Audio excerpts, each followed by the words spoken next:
Kakak tahu kasus korupsi akhir-akhir ini nggak? Tahu yang ini? Apa yang ini? Atau yang ini?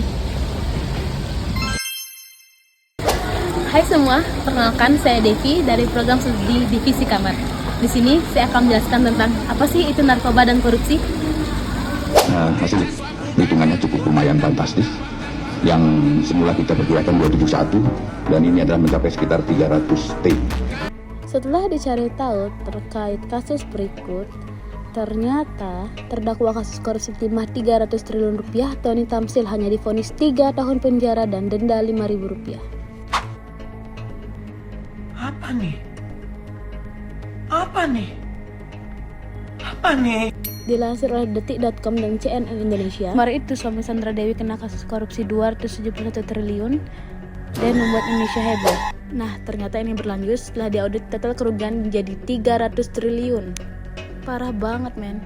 Ini hasil perhitungan dari BPKP dan Kejaksaan Agung. Sebagai pengingat, kasus korupsi ini terjadi di PT Timah Tbk dari tahun 2015 sampai 2022. Nah, yang barusan dapat vonis 3 tahun dan denda 5.000 ini namanya Tony Tamsil. Kenapa dia cuma dapat hukuman segitu? Karena dia dinilai bukan pelaku perkara pokok, dia cuma dinilai sebagai tersangka obstruction of justice, artinya dia yang melakukan proses penyelidikan kasus ini, bukan pelaku utamanya. Nah, bingung kan kalian?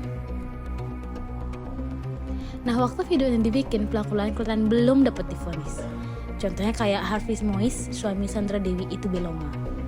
Jadi, kita tunggu aja hasilnya. Misalnya Kementerian SDM dan TIN sudah ngerencanain nih di RKAB, boleh produksi berapa ribu ton timah tahun ini, misal 50.000 ton.